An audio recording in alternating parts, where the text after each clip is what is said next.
All right, welcome back. Okay, 2017 has been quite an emotional roller coaster. We've had a lot of meltdowns. And with me right now is Patrick Wanis, a behavioral expert, to kind of talk about the top 10 list. We're going to go through the bottom 5 now. What is a meltdown? Well, a meltdown, according to this definition for my annual list, is irresponsibility, stupidity, bad behavior, drunken binges, public and emotional outbursts. Not very much high emotional intelligence. Well, not in these situations, no. Okay. If you had more emotional intelligence, you'd have less meltdowns. That's right. Okay, so let's start with number 10, shall we? So that would be, let's see. Justin Bieber and ALEC Baldwin, who've been in this list before. And I put them together because they both did such stupid things. So Justin Bieber often has these problems with his fans. He ends up being in Australia. A 23-year-old girl comes up and says, let's take a selfie. And he gets mad at her and he says, you make me sick. And the girl's humiliated, she starts crying, the fans turn against him. Right. ALEC Baldwin has a huge problem with being told what to do, particularly by authority and police. And so again, he has another altercation with police when he's riding his bicycle down the wrong way, and they want his identification, and they want to give him his summons, and he's basically cussing. They take him to the police, and this is just another time that ALEC Baldwin's in my annual list of meltdowns. Recall 2007 when he called his daughter a thoughtless little pig, and he's had just so many because he can't control his anger. Okay, anger management seems to be the common thread with at least these two. Yes, particularly. Yes. Okay, and it's just a sense of entitlement, I guess. This is well, that's one of the top 20 psychological issues that celebrities have, where they feel, I'm entitled, I'm above the law. Don't you know who I am? Don't you know who I am? And Reese Witherspoon said it, ALEC Baldwin said it, so Shia LaBeouf has said it, and I think he's number 9, actually. Okay, yes, Shia LaBeouf. Okay, number 9, let's talk about this. So he's had problems before. He's a bit of a hot mess, isn't he? Yeah, there was a time when he put a brown paper bag over his head and I'm no longer famous. And seriously and sincerely, he obviously has an addiction problem. Oh, and he ends I didn't realize that, okay. Yeah, and he ends up having an altercation with the police, makes a racist comment saying you're going to go to hell because of your skin color when he's talking to a black officer in front of a white officer. He's been to rehab, but he's still obviously not getting to the root cause of his issues. Oh, bless his heart. Okay, I didn't realize there was a lot of addiction problems. You know, you get these celebrities who get carried away with fame, and then you get other celebrities where the fame triggers their deeper issues, and that's why they end up in addiction, or end up with an addiction. Oh, it's like the fame scares them. And then they try to deal with the anxiety of it? Fame can affect people many different ways, obviously. There's a thing, what I call the fame factor. That's delusions of grandeur as well as denial. Then it can be narcissism and entitlement. And if you have a deep belief that you're not good enough, you're not worthy, you're not special, you don't deserve this success, then you're going to act out and you're going to sabotage it. Charlie Sheen said that when he was filming Wall Street back in 1987. And he said, he was afraid of getting caught out, being found out as an imposter.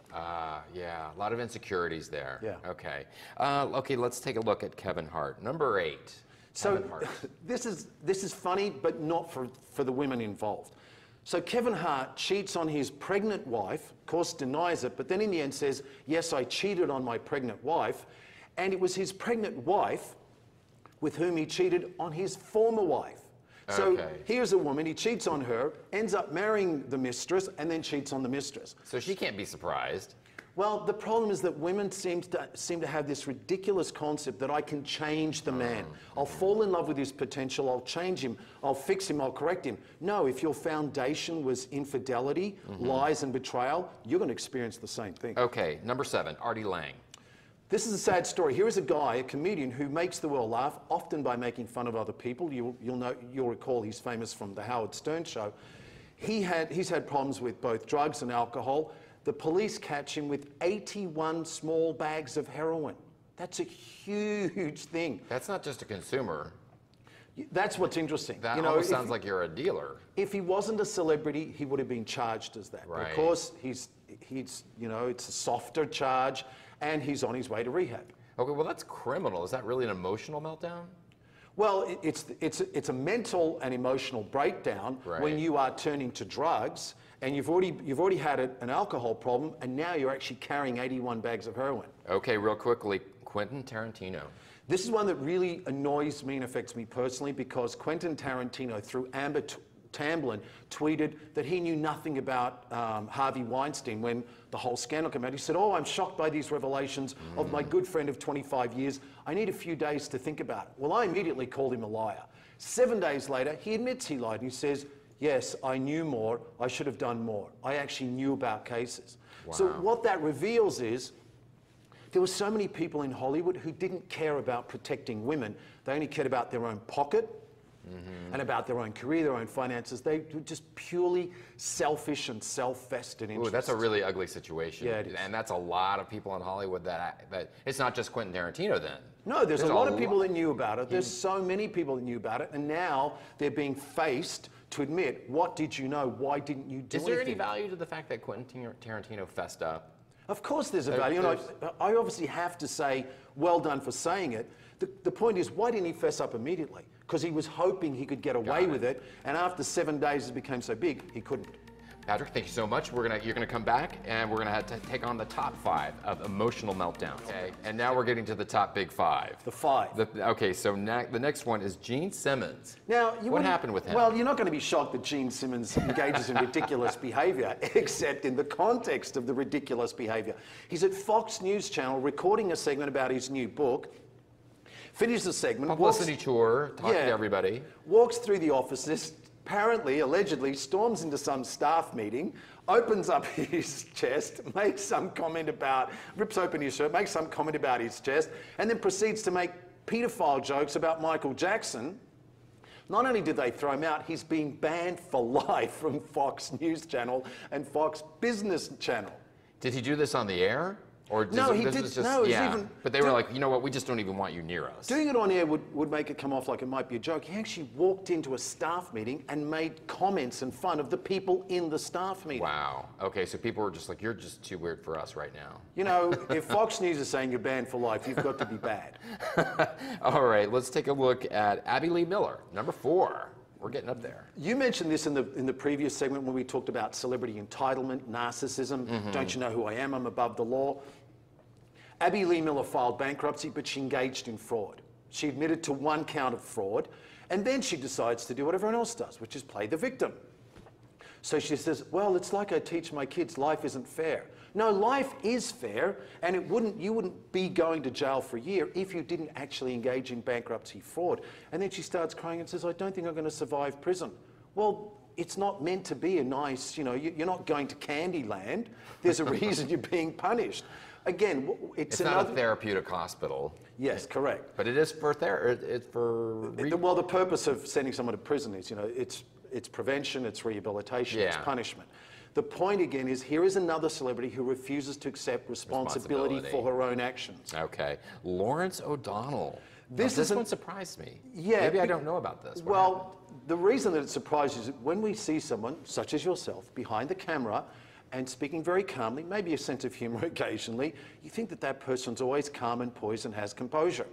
Well, there's a very long video that was released on YouTube from MSNBC when he's recording news segments like you've done before, except that he starts to lose it and he's shouting and cussing and screaming, and there's a shot there where he looks like he's about to rip the world apart.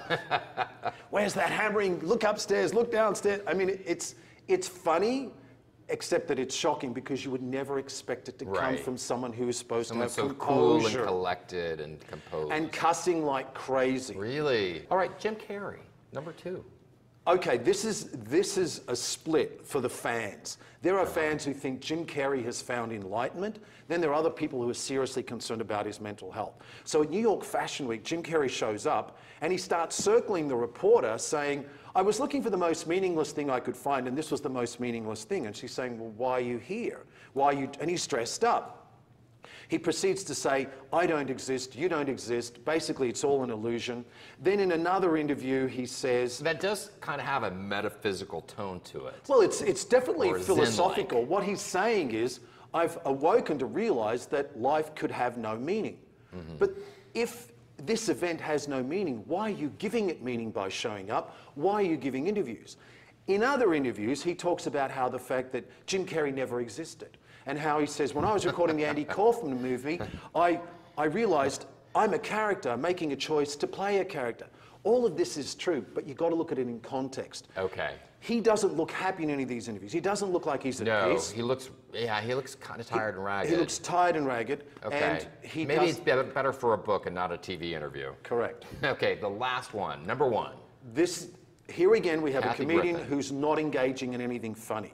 You don't have to like the president. You don't have to like Donald Trump. When she took the But it's not appropriate head. to take a photo of a decapitated, bloody head of the US president and carry it around and stand there like, oh, I'm proud of this. So that's one thing. Then when she got attacked by so many people in social media, the US president said she should be ashamed and it was sick, and he was right in this. She turns around and instead of saying, look, I was completely wrong, she says, the president's bullying me, I can't believe this. She starts to play the victim, just like Abby Lee Miller, just like Kevin Hart. It's like, girl, you brought it on yourself, just own it. Right. Is that what you're saying? Yes, and she ends up doing the same thing, saying they're trying to ruin my life. No, you've got to face the consequences of your actions. So She pulled a punch and it didn't play. And I just don't think it was appropriate. If you want to make jokes about the president, that's one thing. But this is not an appropriate joke. It's not an appropriate way to get a message across. And it's not a good message. So I kind of, the thread I see is people need to take responsibility. Yes. Need to own it. All right. Dr. Patrick Wanis, thank you so much. Really appreciate it for your top 10 list of emotional meltdowns. All right, we're going to have a lot more right here on Daily Flash.